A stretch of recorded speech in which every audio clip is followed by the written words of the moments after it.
con uno de nuestros invitados. Está con nosotros Santiago Pedraglio, analista político y columnista de Perú 21. ¿Qué tal? Bienvenido. Bien, Carla. ¿Qué tal? ¿Cómo estás, Santiago? Y nuestro otro invitado es Fernando Rospigliosi, que está al llegar y que tiene que ver con una de las noticias que vamos a discutir y analizar hoy día. Pero vayamos con la primera, que como habíamos anunciado en los titulares, tiene que ver con unos audios que fueron difundidos en exclusiva hoy por este canal y en los que se hace evidente que Sendero Luminoso llama a los campesinos del Braem a impedir la erradicación de los cultivos ilegales de coca, organizándose, por supuesto, militarmente. Vamos a escuchar un informe sobre el particular. El pueblo peruano y las masas populares en el Braem en absoluto no necesitan la presencia de las Fuerzas Armadas y Fuerzas Policiales. Esta voz que desafía a las fuerzas del orden en la zona del Braem pertenecería a la llamada camarada Olga, la mujer con más poder en Sendero Luminoso. De acuerdo a información obtenida en exclusiva por Canal N, diariamente a las 6 de la tarde, los pobladores de la selva de Junín y Ayacucho escuchan estos mensajes de radio con los que Olga Tarsela Loya Vilches buscaría detener la inminente erradicación de los cultivos ilegales de hoja de coca en el valle de los ríos Apurímac, N y Mantaro. Lo único cierto y duradero es que deben saber defender sus tierras, sus cultivos y sus aguas, organizándose militarmente, con armas en la mano. La llamada camarada Olga emitiría estos mensajes desde un campamento móvil para evitar ser descubierta. Ella también es la encargada de separar a los pioneritos de sus madres para que sean adoctrinados y es conocida por ser despiadada. Tenemos entonces la tarea de combatir, desenmascarar el papel antipopular de ENACO y simultáneamente sabotear su infraestructura, vehículos y aniquilar a sus vendepatrias. En estos audios obtenidos en exclusiva por Canal N, también se escucha la voz de una segunda mujer, quien sería la pareja sentimental del terrorista conocido como camarada Alipio. Ambas estarían en un campamento formado solo por mujeres que por el momento han logrado escapar al asedio de las fuerzas del orden. Lourdes Paucar, Canal N. Bien, ya se encuentra con nosotros también nuestro segundo invitado, Fernando Rospigliosi. ¿Qué tal, Fernando? Hola, ¿qué tal? ¿Qué tal? Buenas noches. Bien, lo que escuchamos en estos audios es una retórica, un tono de voz muy semejante al que utilizaba Sendero Luminoso hace 20 años, pero el propósito inmediato es distinto. ¿Qué semejanzas y qué diferencias encuentras tú, aparte de las que estoy señalando yo? Bueno, ¿Cuál es la explicación para esa semejanza y esa diferencia? Bueno, las semejanzas creo que son más o menos evidentes porque gente como ella, no sé exactamente por supuesto quién será, viene de una tradición política, ¿no? Que es la de Sendero Luminoso, o sea, está formada por Sendero, ¿no? Aunque ahora ellos ya son una cuestión distinta, por lo menos. Es la misma retórica al servicio de otra cosa. Claro, exactamente, ¿no? Porque ellos ya formalmente no están bajo el mando de Abimael Guzmán, son los Quispe Palomino, ¿no? Es esta estrategia particular vinculada además al narcotráfico, en el caso del BRAE, con un gran énfasis además en el tema del narcotráfico, con información de que se están extendiendo hacia el sur, ¿no? Hacia Cusco, hasta Puno incluso se ha hablado, ¿no? De que hay es muy peligroso esa extensión, ¿no? Y esa ruta que se estaría abriendo. Y lo que ella dice, el tono que ella usa es un tono típico, ¿no? Un tono tradicional, no encuentro nada nuevo. Incluso cuando ella habla de que hay que organizarse, que hay que armarse, ¿no? Armarse para defender la hoja de coca y para defender, calculo, la pasta básica y también el clorhidrato que debe estar procesándose, ¿no? Entonces creo que yo, digamos, tengo poco más que decir. Esto es lo que sabemos que existe en el BRAE hace ya un buen tiempo, ¿no? No menos de 10, 12 años que esto está ahí, ¿no? Lo que, claro, aquí es la gran demanda es a los gobiernos que han pasado, inclusive incluyendo a sobre qué hacer y cuándo van a obtener resultados concretos, ¿no? Fernando, lo nuevo, y es que si efectivamente el discurso no es nuevo, lo nuevo podría ser la manera de comunicarse, es decir, tomar un lugar, una estación móvil o estática, no sé, una emisora radial, para lanzar, digamos, estos mensajes para que llegue a más gente y obviamente hacerse más fuertes en la población. ¿O cuál es el objetivo? Sí, hasta donde yo conocía, no es usual que ellos se comuniquen de esta manera con la gente, ¿no? Pero ahora existe, bueno, ahora no, desde hace ya varios años una relación distinta con la gente, porque sabemos que hasta la década del 90, por ejemplo, había un enfrentamiento entre comités de autodefensa y Sendero, pero después esto ya desapareció y la estrategia de Sendero es no pelearse con la gente, porque ellos ya no quieren tomar el poder, ya no quieren controlar el territorio, y ahora todos están unidos por la coca. O sea, muchísima gente en el BRAE vive directa o indirectamente de la coca, de la pasta básica de cocaína o de los negocios conexos, y los senderistas también, así que no tienen ya motivos para pelearse, ¿no? Entonces, eso es un problema serio. Ahora, pero ¿cómo rastrearlos? Porque en todo caso salen a estaciones radiales, dan estos mensajes, pero muchas veces no necesariamente como en años anteriores van y toman una emisora, sino lo pueden hacer vía teléfono, vía radio, es Claro. más difícil rastrearlos. Entonces, ¿cómo hacerlo? Bueno, desgraciadamente la Dirección de Inteligencia no se ocupa de ellos, se ocupa de otras cosas. Pero específicamente quien hace este trabajo es la Marina. La Marina tiene muy buen sistema de escuchas, ahí tienen que triangularlos para poder ubicar de dónde están emitiendo estos mensajes, ¿no? En la división del trabajo que hay entre policía, ejército y marina, es normalmente la Marina quien hace este tipo de inteligencia, que es inteligencia electrónica, ¿no? Pero ¿te sorprende el tono de la arenga? Porque lo que hemos escuchado es prácticamente una arenga. ¿Y tiene algún sentido esta invocación a organizarse militarmente? ¿O es más algo dirigido a la propia satisfacción de quien está emitiendo el discurso? No, es para ellos, no tiene sentido. Las masas no se van a organizar. No se incendia la pradera con un mensaje de esta naturaleza. Lo que sí ocurría antes en el BRAE es que la gente respondía con mucha violencia cuando la policía iba a destruir pozas de maceración. En el BRAE no se radica, la hoja de coca nunca se ha radicado porque ahí Sendero es fuerte y es muy difícil entrar, se corre mucho riesgo. La radicación ha estado siempre en el Alto Guayá, en Aguaitía, en esas zonas. Pero incluso la gente, los propios campesinos cocaleros que producen pasta básica de cocaína, ese es el negocio, la gente no produce solamente coca, a veces han respondido con armas de fuego la destrucción de pozas de maceración. Digamos, eso es lo que pueden estar tratando de hacer, un llamado para ese tipo de resistencia, digamos, ¿no? Pero no para que la gente se vaya a armar para enfrentarse al Estado por otras razones que no sea específicamente la lucha contra el narcotráfico específicamente, ¿no? ¿Se podría rastrear en todo caso de dónde viene efectivamente? Calculo que sí. Ahora, mira, emisoras ilegales en este país es de lo que más abunda. O sea, digamos, hay miles de emisoras ilegales. Entonces, y pueden ser móviles, calculo. O sea, no tienen por qué no estar fijadas en un sitio. Puede haber un emisor, ¿no? que funciona como si fuera radio y que va desplazándose, ¿no? No tienen por qué quedarse ahí. O sea, no es un sitio donde uno va a encontrar un local con una antena, una instalación. O sea, tengo la impresión de que hay otras formas como hacerlo. Primero, hay una gran cantidad de emisoras ilegales en todo el país, o no legales, o no legalizadas.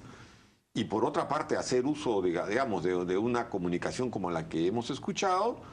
Pienso que con la actual tecnología, sin estar en la tecnología de punta, la puedes hacer y puedes desplazarte. O sea, no tienes por qué estar esperando que venga ni la Marina ni nadie a tomarte y a detenerte donde estabas cuando dijiste eso.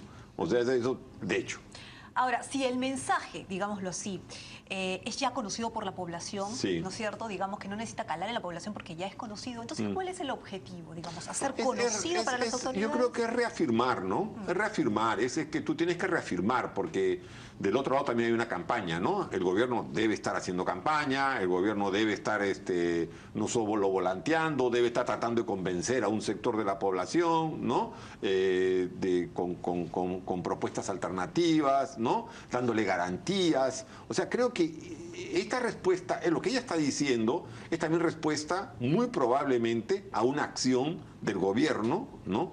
Y de los militares en esa zona. Es muy probable, o sea, y lo que está diciendo, oye, mantengamos las filas, ¿no? Mantengamos las filas y no creamos en el discurso que viene del otro lado, ¿no? O sea, creo que es también posible tener una interpretación de esa índole, ¿no? También podría ser, puestos a especular, una manera de justificarse ante sus financistas, como diciendo, fíjense que nosotros seguimos haciendo campaña, seguimos haciendo agitación y propaganda de aquello que hace falta para poder seguir cultivando y macerando coca y produciendo Pero ahora pasta básica. sus financistas, en realidad, que serían un narcotraficantes, eso voy, claro. pura y directamente, ¿no? Sí.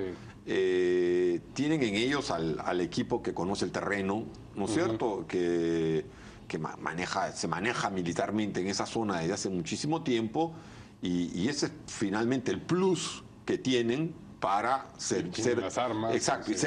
ser eficientes y funcionales a esos financistas que tú dices, ¿no? O sea, yo no vería tanto un discurso para los financistas. La verdad creo que es una demostración como de autoridad de ella y de ellos frente a la gente con la que tienen un vínculo. Existiendo doctrina en todo caso, porque estamos hablando de los Quispe Palomino, que su accionar es distinto, pero digamos son fuertes en la zona, ¿no? ¿Con doctrina? Bueno, sí, ellos siguen repitiendo el mismo discurso que tienen desde hace 30 años o más, pero es un discurso que ya está vacío de contenido, es un discurso que ellos usan como una coartada, como una justificación ante su propia gente y ante el resto, pero eso ya no tiene porque su móvil es otro, digamos. Sí, no, ellos son ya un grupo delincuencial prácticamente que sobrevive ahí y que es dueño de una parte de la zona del BRAE y que ya no tienen salida, no tienen otra manera de existir, pero ya no tienen objetivos políticos, ya no están luchando por el poder, ni mucho menos, ¿no? Pero necesitan ese discurso justificatorio. ¿Usted coincide en eso, en Sí. que no hay doctrina? Sí, sí, yo creo que la doctrina es absolutamente secundaria. Yo he visto sus páginas web, tienen, incluso se cambian el nombre, ¿no? Del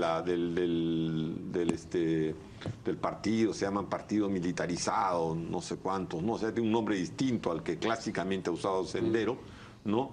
E incluso hablan ellos en su discurso actual que no toda empresa privada es mala, es negativa, ¿de acuerdo? O sea, ¿por qué? Porque ellos tienen un vínculo tratan de tener un vínculo con las empresas, que en este caso son sobre todo las petroleras, ¿no? Y las que producen hidrocarburos, mucho más utilitario. O sea, están pensando también en la rentabilidad que pueden tener vía chantaje, vía presiones. Entonces, por eso su discurso frente a las empresas, por ejemplo, es un discurso más matizado, distinto, ¿no? Pero es evidente cuál es el propósito que tienen, evidentísimo, ¿no? ¿Y los pioneritos? Entonces, porque digamos, Olga, esta mujer que sale en esta grabación, es conocida porque ella es la que recluta a los pioneritos. Bueno, por lo menos esa es la información que tenemos, ¿no? Bueno, es que ellos viven en la selva. A diferencia de los del Alto Huallaga, que a veces algunos de ellos vivían en los pueblos y se mimetizaban con la gente y después hacían acciones armadas. Aquí la gente del BRAE vive en la selva, claro, pero por lo menos la mayoría de ellos. Entonces tienen hijos, claro. Y no es que rapten a los niños, sino que tienen mujeres, varias cada uno, y tienen muchos hijos y esos hijos van creciendo y los van adoctrinando. Y lo que tú dices es que todo este discurso, todas estas arengas, no son entendidas por las fuerzas del orden como un reto ni un desafío, o por lo menos no destinan un interés suficiente para combatirlas. había cuenta de que la Dirección Nacional de Inteligencia se dedica a otras cosas. No, la Dirección Nacional... No, pero las Fuerzas Armadas y la policía están ahí tratando de hacer lo que pueden. Desgraciadamente su inteligencia no ha sido muy buena. O sea, la inteligencia policial que se usó en el Guayaga para acabar con la banda de Artemio, desgraciadamente, no ha sido usada en toda su potencia en el BRAE, ¿no? Pero, digamos, si hacen su trabajo, van a acabar con esta banda senderista, que no son más de 200 o aproximadamente ese número, ¿no? Siempre tengo un énfasis en algo dicho por Fernando. Yo creo que es verdad, cuando se habla de pioneritos se está hablando básicamente de los hijos de ellos. O sea, no es que vayan secuestrando, o sea, es que no es así, pues. O sea, si tú estás 20 años o 25 años en la zona, ¿no es cierto?, hay por lo menos 2 generaciones de personas pero es lógico que los que estaban ahí entraron teniendo 20, ahora tienen 45, y los que entraron teniendo 30 tienen ahora 55, o sea, ya tienen hijos de 15, 20, ¿no? Y probablemente tengan nietos, pues, efectivamente. Entonces, eso es lo que está pasando. Entonces, y yo creo que ahí hay que tener cuidado, porque es verdad, es como se trae una especie de traerlos para acá, ¿no? A veces da la impresión como que se está secuestrando y se está presentando no de manera correcta, ¿no?, a estos niños, ¿no? Muy bien.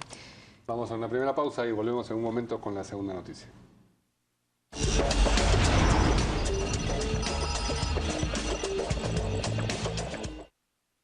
Hoy, la cocina peruana es nuestro emblema y orgullo. Por eso creamos el primer canal gastronómico de televisión por cable 100% peruano, que exportará la cocina del Perú al mundo. Fusión, el canal de la gastronomía. El programa de hoy lo he titulado Camaroneando. Una propuesta diferente, única, creativa, moderna, provocativa, sencillamente irresistible, donde la gran protagonista es nuestra mundialmente aclamada cocina peruana. Vamos a preparar un cevichito de lenguado. El canal que trae a su pantalla nuevas y exclusivas producciones. Cada uno de sus programas muestra al mundo el paraíso culinario del Perú y la biodiversidad que nos acompaña. En Dulce Compañía vamos a hacer ranfañote. Fusión, el canal de la gastronomía. El mejor motivo para sentirnos orgullosos y compartirlo con quienes gustan de la buena comida. Descúbrelo en el 305 de Movistar TV.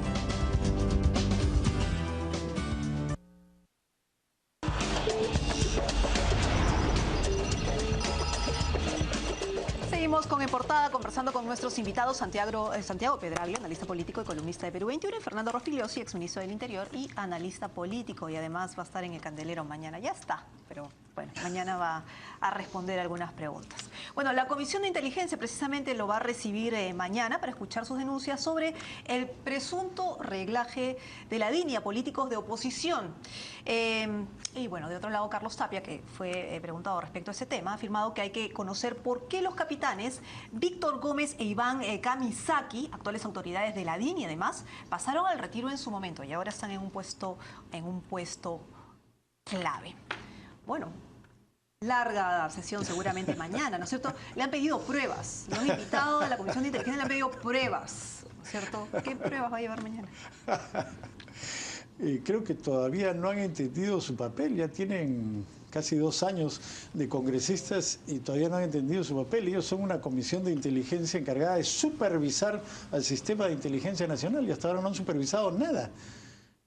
Entonces, iré a recordarles cuál es su función. Hay una serie de denuncias que han hecho periodistas y políticos, muchas de ellas basadas en datos muy concretos que precisamente esta comisión de inteligencia debería estar investigando y supervisando. Desgraciadamente, hasta el momento no han hecho nada además la congresista Ana Solórzano, que preside la comisión, ha dicho que no va a hacer nada, que no va a citar al señor Villafuerte, que no va a citar al señor Gómez, al señor Kamisaki, y que ya los han citado. Y no les han dicho nada, porque lo que han declarado los congresistas es que han ido a decir generalidades, prometieron llevar más cosas y nunca llevaron nada. Bueno, Ana María Solórzano dice que sí sabe por qué el aumento de presupuesto y en qué se gasta, pero que no lo va a decir. probablemente no tenga la menor idea y haya sido sorprendida por las noticias periodísticas que han hablado del tema, ¿no? Además, no solamente es la presidenta de la comisión quien tiene que escuchar esa información, sino entiendo que todos los integrantes de la comisión, lo que incluiría, por supuesto, algunas personas, algunos congresistas de oposición, y eso no ha ocurrido. Lo que dicen es que han quedado en informar por qué este incremento del 776% de gastos reservados. ¿Por qué y a qué se ha asignado? Y esa es la explicación que hasta ahora no se da. Claro, yo lo que pienso, mira, a ver, vamos a ver, que hay que reorganizar nacionalmente el servicio de inteligencia, creo que sí, hay que hacerlo. Pues, porque debe dejar de estar privatizado como está. O sea, hay los servicios de inteligencia de las fuerzas, de cada una de las Fuerzas Armadas, ¿no es cierto? La Marina, el Ejército, la Policía. Y son algunos de ellos son servicios de inteligencia que entiendo que funcionan y funcionan unos mejor que otros, ¿no? Pero tienen un funcionamiento. El tema es la dirección, la dirección general, lo que llaman más el sistema, ¿no es cierto? Entonces, ahí me parece que todos los peruanos tenemos el derecho de saber cuáles son, no que nos digan su estrategia, pero sí cuáles son sus propósitos, sus prioridades. O sea, ese es un asunto, eso es normal en cualquier democracia. O sea, es normal, no tiene nada de, eso no tiene por qué ser secreto, no nos tienen por qué decir cómo lo van a hacer, por supuesto, pues no le vamos a pedir cómo lo van a hacer exactamente, ¿no? Pero nos tienen que decir cuáles son sus objetivos, ¿no es cierto? Y nos tienen que informar sobre el cumplimiento de esos objetivos anualmente. Porque yo podría estar de acuerdo con que se aumente el presupuesto, pero que me digan para qué se aumenta, ¿no es cierto? Y cuáles son los objetivos que se piensan cumplir. Y lo segundo que a mí me preocupa mucho es que parece natural que a uno lo chuponeen, que se metan a uno en los correos electrónicos. Ya está casi en el sentido común de los gobiernos el hacer eso. Eso me parece, con toda franqueza, que no puede ser. Esto tiene que pararse, o sea, porque ese es un estilo que viene de atrás, no es nuevo, pero ya pues hay que pararla y hay que modificarla. Y yo creo que la inteligencia es un instrumento de gobierno, no es un instrumento de represión ni un instrumento de chantaje. ¿De acuerdo? Y la inteligencia no se usa contra un político democrático o contra un periodista democrático, por más que tengas una discrepancia muy fuerte con él. Se usa contra los enemigos del Estado, ¿no es cierto? Entonces creo que eso debería estar claro, son cosas elementales, fundamentales, y me parece que no aparecen, no son así. Ahora, Fernando, si bien efectivamente tú no vas a aparecer con un documento como prueba que diga intercéptesele telefónicamente a fulano de tal, digamos así, porque bueno, ya sabemos que en inteligencia no existe, no hay pruebas, o sea, no hay palabra escrita, digámoslo así. Pero ¿cuáles son los indicios, lo que te genera la suspicacia claramente de que sistemáticamente se está interceptando, se está haciendo un reglaje, se está haciendo una campaña tipo diarios chichas, pero ahora por vía, o sea, digamos, redes sociales, ¿no es cierto? ¿Qué es lo que prende la chispa para tu suspicacia? Bueno, informaciones muy concretas y específicas que me llevan de fuentes bien confiables e informadas.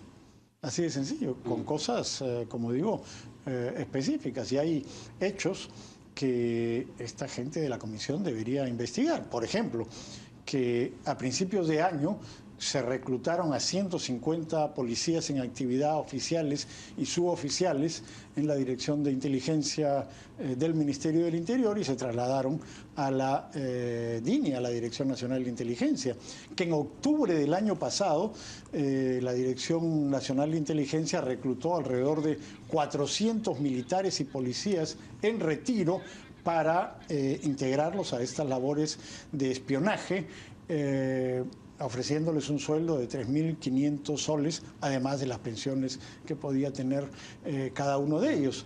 En el programa Cuarto Poder, el día domingo, el periodista Carlos Hidalgo ha dicho que hay 41 locales que tiene la Dirección de Inteligencia, donde están haciendo espionaje, interceptación, etcétera.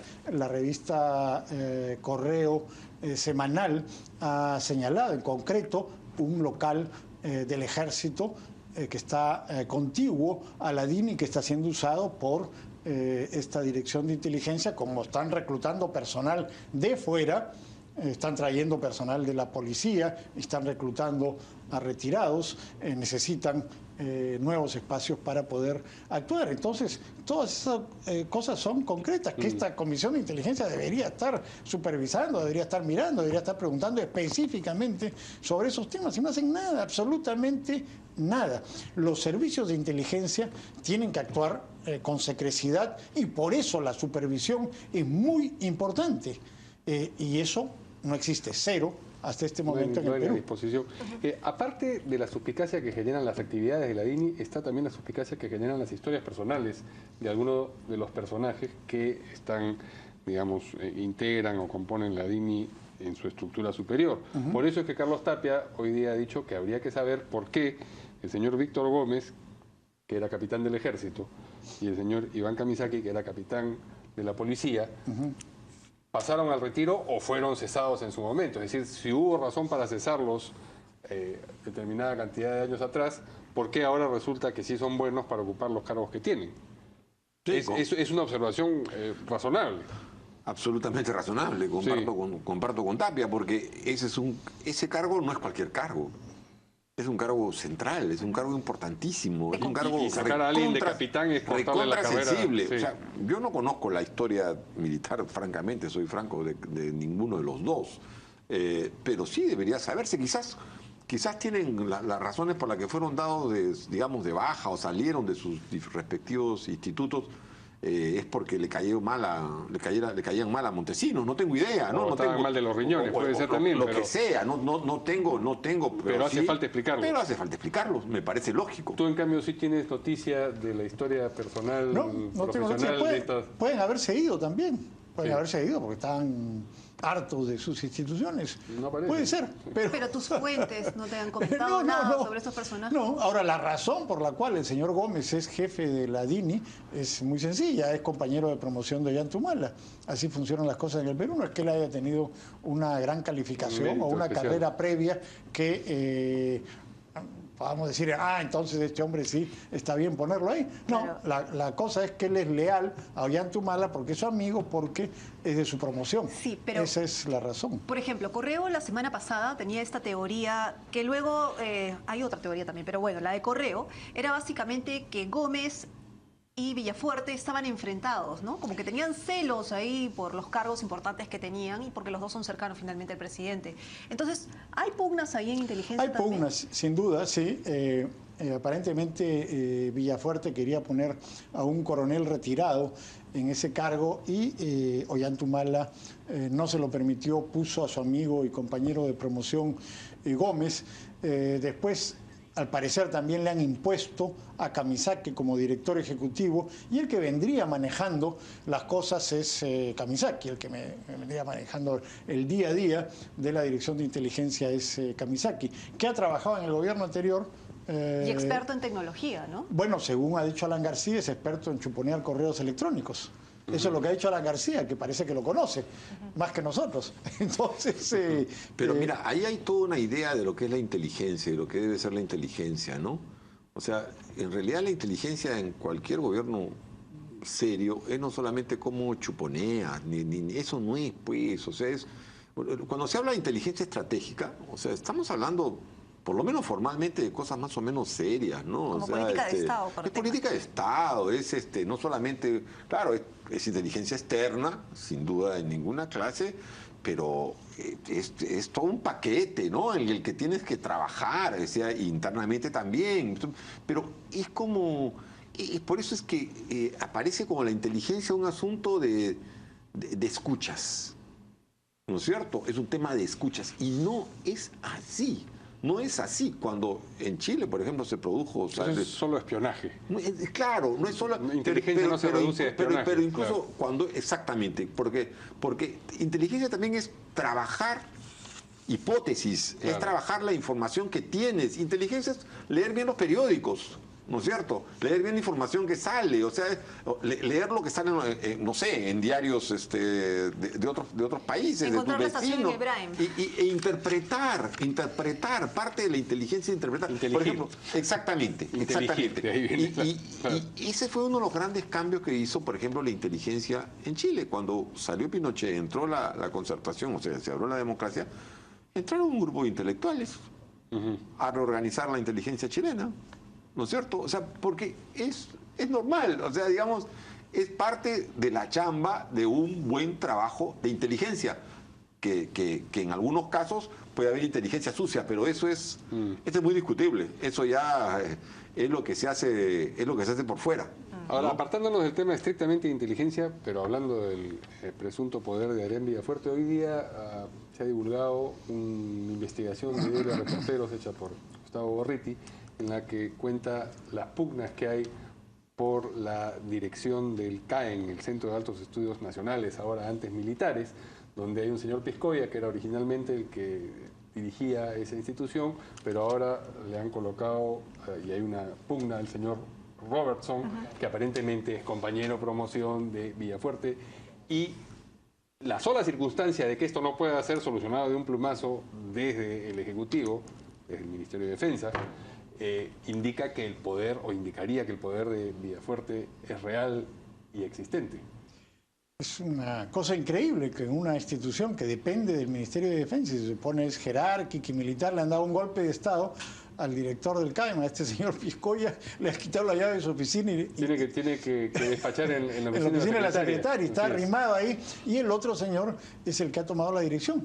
Y el Ministerio de Defensa y el ministro y el viceministro no son capaces de poner orden en el CAEM porque ahí está la mano de Villafuerte. Eso muestra, creo, a un nivel pequeñísimo, porque el CAEN no es, digamos, la institución más importante, ni mucho menos que controla el Ministerio de Defensa, que en el Ministerio de Defensa quien manda es Villafuerte. Entonces, ¿por qué no lo ponen al de ministro de frente? Bueno, es que a esta gente no le gusta, a Montesinos nunca le gustaba ser ministro, ni dar la cara, ni nada. Esta gente actúa siempre en las sombras. Es su lugar natural. Entonces, bueno, pero lo que estamos viendo es que ni el ministro ni el viceministro pueden resolver un problema menor. La otra cosa es lo que estamos hablando. Hay gente de la DINI que está trabajando en instalaciones del Ministerio de Defensa, y el ministro de Defensa no tiene idea de lo que está pasando en su propio ministerio. O sea, quien está mandando ahí es el señor Villafuerte, que es el operador de Ollantumala. Porque el poder de Villafuerte no le proviene por su linda cara. Claro. Es porque Ollantumala le da ese poder y lo usa como un operador, porque además Villafuerte no es un Montesinos en el sentido de que tenga mucha inteligencia. Montesinos sí era un hombre hábil, pero este no. Este es operativo. Claro, es el que opera con las órdenes de Ollantumala y hace sus pequeños negocios como este del CAEM, ¿no? ¿Tu percepción es la misma? Bueno, sobre Villafuerte, mira, no sé cuánto, de hecho, es difícil saber cuánto poder tiene, pero lo que no puede seguir es que sea un asesor sin que esté definida con absoluta claridad sus funciones. O sea, ya basta pues, o sea, no pueden haber en la sombra poderes, ¿no? O sea, creo que tiene que salir a luz. Poder, además, ¿no? Tiene que salir a luz, o sea, si él quiere ser el jefe de inteligencia, muy bien, que sea pues el jefe de la DINI, el señor Villafuerte, ¿no es cierto? O sea, quiere tener un cargo central, que sea el ministro de Defensa, o sea, pero esta historia de tener, ¿no? Escondidos estos poderes, yo francamente creo que es no solo perjudicial, sino que termina por pervertir la estructura del poder central, ¿no? Antes de irnos a la pausa para tocar ya otro tema, Fernando, mañana vas a ir a la comisión y te van a hacer puré. Porque si te eso gusta sí un presidente, pero es que te van a pedir pruebas. Eso van a no van a poder. No. Lo que pasa es que te pueden decir pruebas, claro. Para los que más o menos sabemos y hemos vivido las épocas de Fujimori, ¿no es cierto? Pruebas, es como que bien gracioso. Digamos que yo ya conozco esa historia porque yo era uno de los que denunciaba en la década del 90 lo que estaba ocurriendo en el servicio de inteligencia que dirigía Montesinos, y también los ministros, diputados, funcionarios tenían el mismo discurso que tienen ahora, exactamente igual. Pero Hay que fortalecer el servicio de inteligencia para luchar contra la delincuencia y todos esos cuentos que nadie puede creer, o a ver dónde está la prueba, a ver la orden donde se diga espía sea la oposición, eso no existe, pues. Más fuerte, entonces. Está bien, vamos a una nueva pausa y vamos a volver para hablar siempre sobre este mismo tema y sobre la eventual postulación de la primera dama, pero a partir de unas declaraciones del primer ministro Juan Jiménez a la prensa española. Volvemos.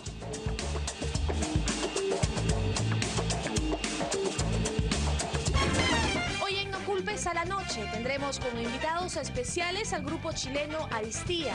No se pierda el programa de hoy con Milagros Leiva a las 11 en No Culpes a la Noche.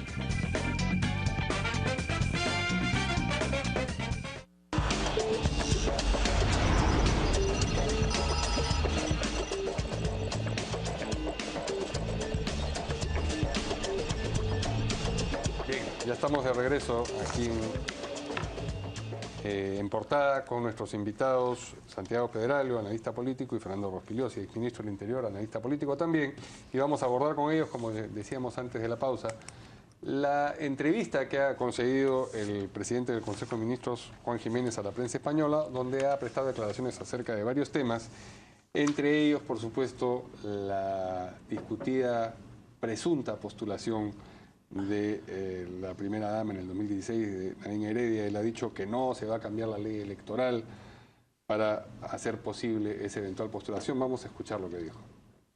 Ella no está vinculada a ningún proceso de reelección ni de elección, sino haciendo un trabajo social, y en el caso concreto que usted comenta, no hay ninguna injerencia del presupuesto público en este tipo de actividades. El gobierno no va a impulsar ningún cambio ni a nivel legal ni a nivel constitucional respecto al presidente de la República o respecto a la primera dama. Eso ya ha sido claramente señalado. Y yo espero... A propósito de la suspicacia que se generó precisamente por la celebración aparatosa del cumpleaños de la primera dama y de dónde había sido, cómo había sido financiado, también la ministra Gladys Tribeño ha anunciado que eso va a ser explicado minuciosamente. Ya hay declaraciones y un reconocimiento del Partido Nacionalista y de amigos del Partido Nacionalista de que ellos son los que han financiado la fiesta. Yo no sé cuál es el sentido de seguir indagando más, pero si se quisiera, yo me imagino que no habría ningún problema en que ellos digan quién compró la pica pica, quién compró la serpentina o quién se montó el estrado. O sea, creo que no habría ningún problema en que se dé ese tipo de detalles. Pero lo que hay es una celebración del cumpleaños de una persona que contribuye con su apoyo a difundir las políticas sociales del gobierno, que apoya las políticas de mejor... Da que pensar la forma como se la festeja, no solamente su cumpleaños, sino como la festejan las ministras a la primera dama, ¿no? No, de hecho, ¿no? Creo que sí. Ahora, la verdad, si tú me preguntaras si pienso que va a ser candidata Nadine Heredia, yo creo que hoy te contestaría que no. No creo que vaya a ser candidata. ¿Pero? No, lo que pasa es lo siguiente. Pueden estar midiendo también, ¿no? O sea, cómo va esto, si de acá a un año sigue teniendo 60% de aprobación o 55%, la tentación podría crecer y presentarse.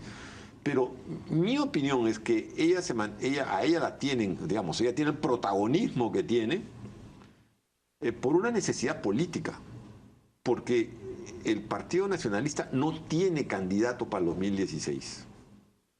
No tiene. ¿Quién es el candidato? No hay candidato para el 2016. Entonces, que aparezca amagando ella que va a ser candidata es una forma de cohesionar internamente al Partido Nacionalista, comenzando su propia bancada, ¿de acuerdo? Que podría incluso dispersarse un año antes o 2 años antes si es que no tiene candidato a la lista, ¿no?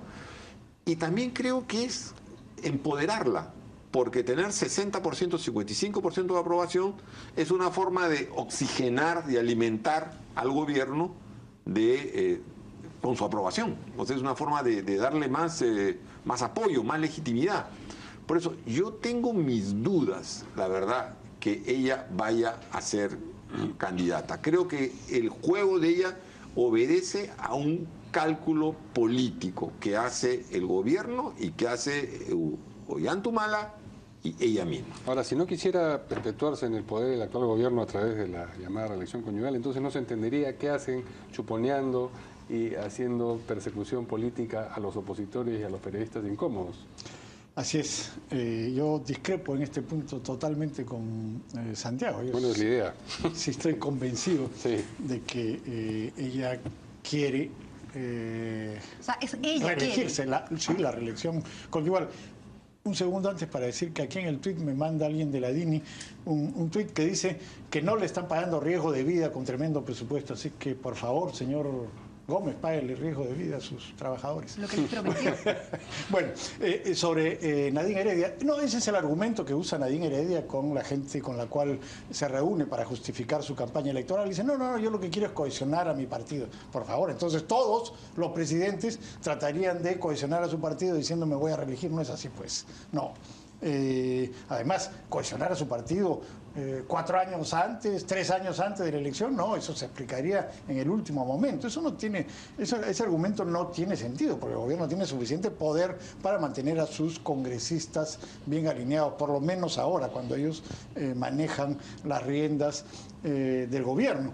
Y el segundo argumento de Santiago no me parece tampoco coherente. Que ella quiera darle popularidad a Humala, no, porque hemos visto que las cosas van más o menos paralelas, pero cada uno marcha con la suya propia, porque ella no se expone, no se arriesga. Ella solamente aparece en esta fiesta, regala licuadoras o televisores, o va a las inauguraciones y regala cosas. Está claramente en una campaña electoral como nunca en la historia una primera dama ha estado. Es una campaña sistemática, tiene un equipo para eso, tiene sus adelantados que van a preparar el terreno, tiene un equipo de prensa y de comunicaciones, exhibe su poder, además, como en el caso clarísimo de Repsol, y creo, en mi opinión, ellos siempre han tenido, desde el comienzo, la idea de perpetuarse en el poder. Y cuando han estado ya en el gobierno y han visto cuáles son las cualidades de ella y cuáles son las de él, han optado por el esquema Kirchner y no por el esquema Evo Morales, Hugo Chávez, Alberto Fujimori o Rafael Correa, sino han optado por el esquema Kirchner porque ella tiene las características que tiene.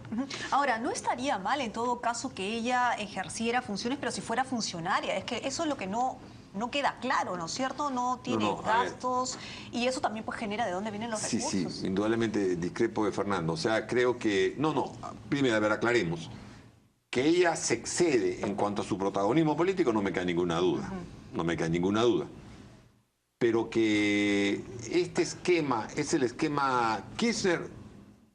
No, pues, o sea, Kirchner es porque es la mujer, Cristina fue la mujer de Néstor Kirchner, pero es el peronismo el que tiene detrás, ¿no? Y el peronismo no es cualquier cosa, es una organización que tiene 50 años o 60 años, bastante bien aceitada, con sindicatos, con fuerzas organizadas, ¿no es cierto?, que soportan la capacidad de poder hacer esa sucesión, ¿no es cierto? Y yo creo que en el caso de ellos, a mi entender, yo lo siento es más por una cuestión de debilidad. O sea, el Partido Nacionalista como partido es un partido débil, ¿de acuerdo? La cohesión de su bancada es una cohesión frágil. No tienen otro candidato para el 2016, o si no, dígame quién es el candidato.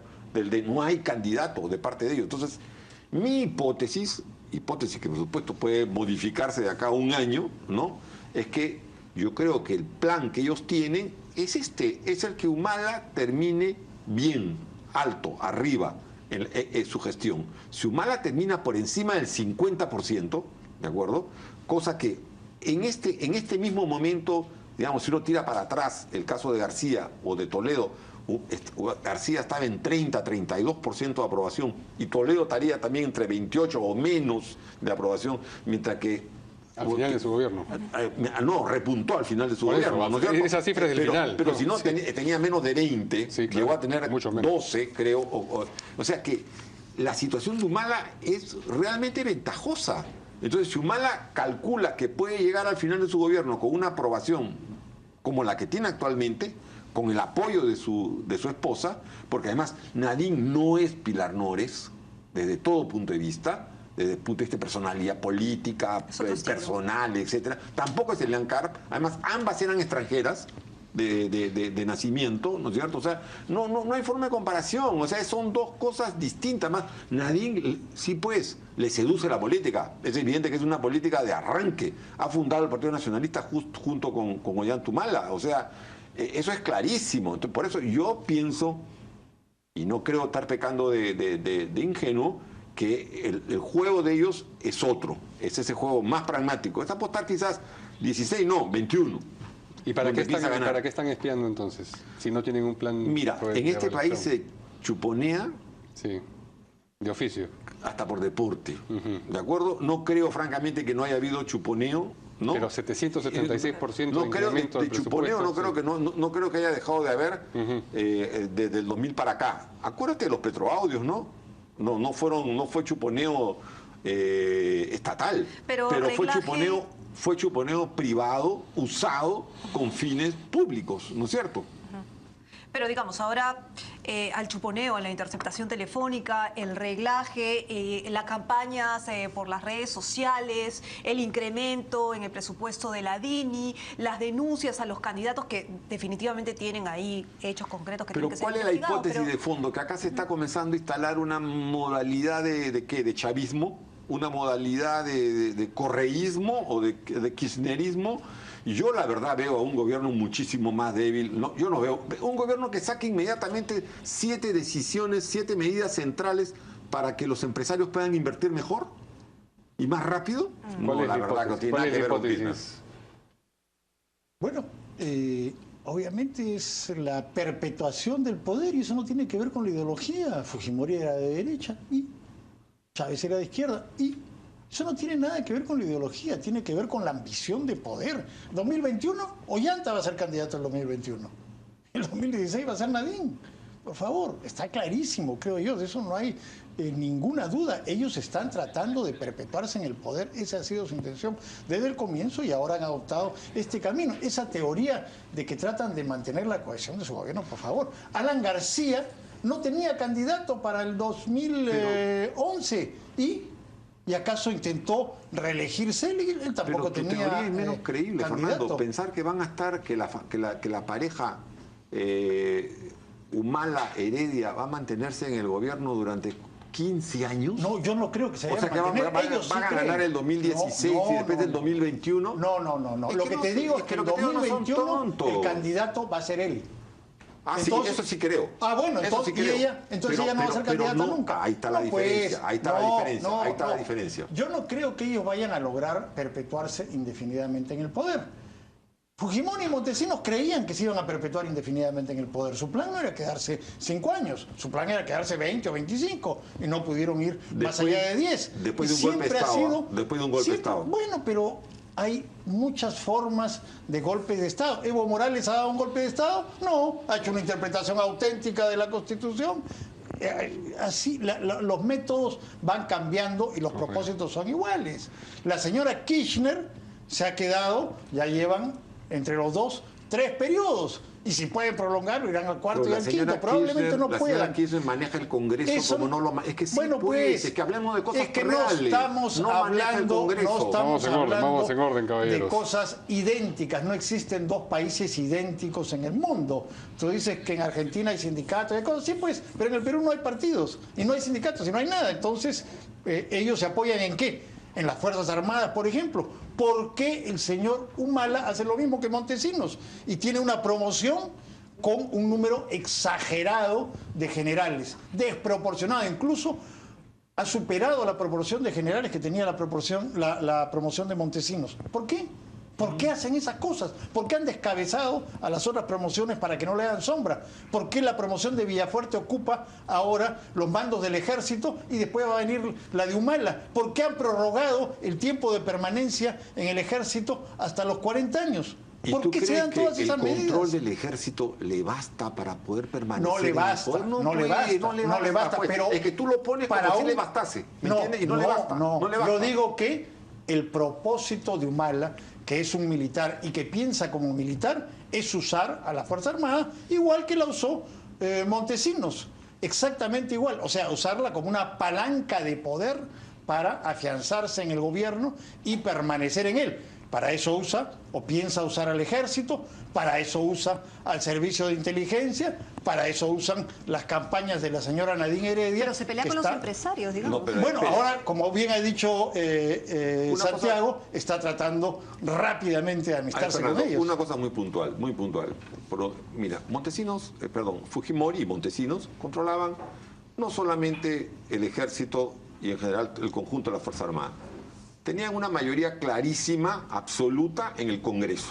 ¿Cómo tiene Humala ahora? No la tiene, no la tiene, no es verdad, no es verdad. La alianza con Toledo no le permite ni es duradera, como no es verdad, por más que te rías, no es verdad, yo sé que te puedes reír, pero no es verdad, no es lo mismo lo que tenía Fujimori en el Congreso. No es el mismo control que tiene Humala que el que tenía Fujimori sobre el Poder Judicial y sobre el Ministerio Público. O sea, solamente para hablar de Fuerzas Armadas, de Congreso y de Ministerio Público y de Poder Judicial. Se filtra información del Ministerio Público. El APRA Público. tiene más influencia en Poder Judicial y el Ministerio Público que Humala. Pero información de Toledo se ha filtrado, ¿no? Y es un socio político como que lo ha apretado y ahora lo tiene. De acuerdo. Yo lo digo, no estamos hablando acá de que estamos entre angelitos. No, eso esto es por supuesto que cada uno juega sus cartas y cada uno tira sus dardos. No me cabe ni ninguna duda. Ahora, ¿qué pasa con el premier Juan Jiménez, que dice que las denuncias sobre la DINI son una fantasía de sectores políticos que buscan desviar investigaciones en curso? ¿Es que el hombre no está enterado de lo que realmente ocurre o está tratando de desviar? No tiene idea. No tiene idea. No tiene idea. Él bueno, lo hemos visto quedar en ridículo en muchísimas oportunidades en los últimos tiempos, donde lo mandan decir una cosa y al día siguiente el gobierno hace otra distinta. Entonces, él no tiene idea de lo que está diciendo. Y lo único que no tenemos es el desmentido de la señora Nadine Heredia o del señor Ollanta Humala. Eso es lo único que nunca hemos tenido. ¿Por qué? Porque no dicen una cosa tan sencilla. ¿Sabe qué? No va a postular Nadine Heredia el 2016. ¿Pero tú les creerías si lo dicen ahora? Bueno, sería un problema para ellos. Sería un problema para ellos decirlo ahora y desdecirse el 2015. Política... Bueno, sí, pero digamos que sería ya una cosa importante. ¿Por qué no lo hace? Bueno. Jiménez está en España, está en la Luna. No, yo creo que Jiménez lo que está expresando es su opinión personal y entiendo... Pero digamos, siendo el primer ministro debería ser una opinión informada. La opinión formal que tiene el gobierno. No puede ponerse a especular Jiménez. No puede ponerse a especular, sí, quizá vaya a ser que... No, lo de la DINI, digo, ¿no? Dice, lo de la DINI. Claro, dice, no, esas son fantasías, no claro, existen. es normal. Y lo de la DINI, ¿qué cosa es lo que exactamente dice? Son una fantasía de sectores políticos que buscan desviar investigaciones en curso. Eso sí me parece que está de más, ¿no? Lo de la DINI sí requiere ser investigado, pues, ¿no? Son discrepos, absolutamente. No solamente eso, pero digamos lo que quiere decir a propósito de la ubicación de Jiménez en la estructura de poder. ¿Esto es producto de una voluntad de desviar la atención o de estar sencillamente ajeno? No, es producto de querer cubrir un flanco de ataque. Muy bien. Vamos a una pausa y volvemos con el último tema.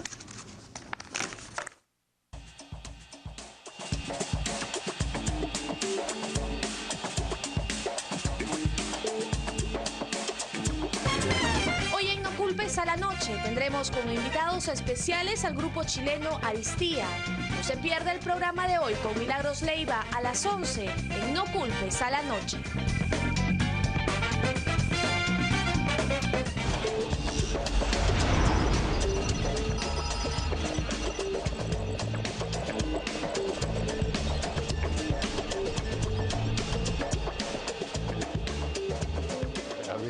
Vamos a pasar ya al cuarto tema, que es un tema municipal en realidad. Seguimos conversando con nuestros invitados que acaban de dejar un tema acalorado. Santiago Pedraglio, analista político, y Fernando Rospigliosi, exministro del Interior, analista político también.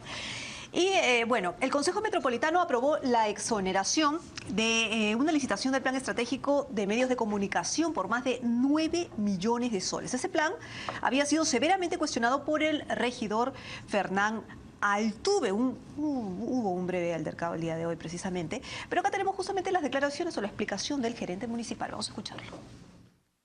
Nosotros estamos planteando el hecho de gastar 9 millones de soles en difusión de publicidad en el periodo entre junio del 2013 y febrero del 2014.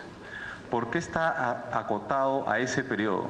Está acotado a ese periodo por una realidad que es fundamental de entender, de que el próximo año hay proceso electoral y es muy probable que 240 días antes del proceso electoral, es decir, entre los meses de febrero y marzo, se convoquen elecciones y la municipalidad va a estar impedida de comunicar una serie de cosas porque va a haber una campaña política que respetar en ese momento. Entonces, ¿qué les parece entonces finalmente esta aprobación de la exoneración de la licitación del Plan Estratégico de Comunicación? Bueno, no sé exactamente de qué se trata ese Plan Estratégico de Comunicación. Para difundir las obras de la municipalidad. Bueno, no solamente espero que sea para difundir las obras. Por ejemplo, pueden estar ahí campañas de educación vial de la gente, cosas como las de la parada, en fin, ese tipo de campañas espero que sean las que estén comprendidas en este plan estratégico, que no sea solamente un plan para mejorar la imagen del municipio, ¿no? Lo que sucede es que cuando estuvieron en campaña, una de las cosas que se le criticó, digamos, a Susana Villarán antes de entrar al proceso de revocación es precisamente que la gente o que la población no sabía de los avances que ella o su gestión había hecho. Entonces, que en esta campaña, digamos, en el proceso de revocación, había aprendido que efectivamente tenía que sistemáticamente la municipalidad dar a conocer esos logros de la municipalidad y en base a esto es que se aprueba. En todo caso, ¿no? Bueno, esta versión que han dado en el municipio de que el problema es falta de comunicación no me parece a mí una versión creíble y razonable para explicar los problemas que tiene el municipio. No se trata, eso es lo que siempre dicen los políticos.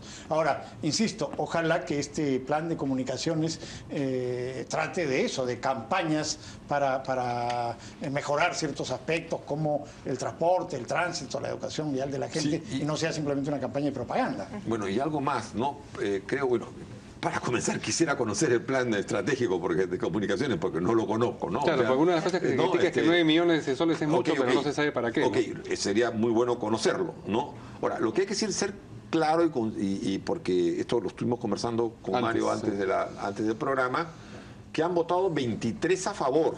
Por lo tanto, ha votado el PPC a favor, o sea, el Partido Popular Cristiano, porque hay que tomar en cuenta que sí.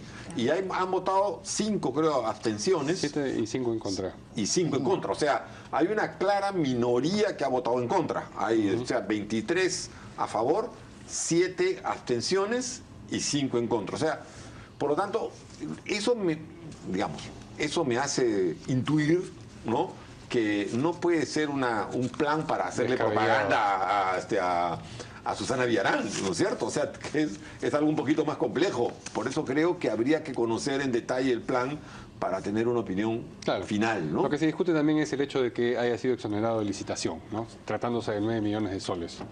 Sí. Habría que ver cuáles son las razones por las que reclaman que eso se exonere. Bueno, usualmente ocurre esto porque en este caso no se trata de darle al que ofrece precios más pequeños, porque los medios de comunicación más grandes que tienen mayor rating o mayor venta, te cobran más. Claro. Entonces, si tú le haces más pequeña, le vas a dar a medios que entrar es al revés la cosa, ¿no? Tiene experiencia en la campaña de la revocación, además, ¿cierto? Sí.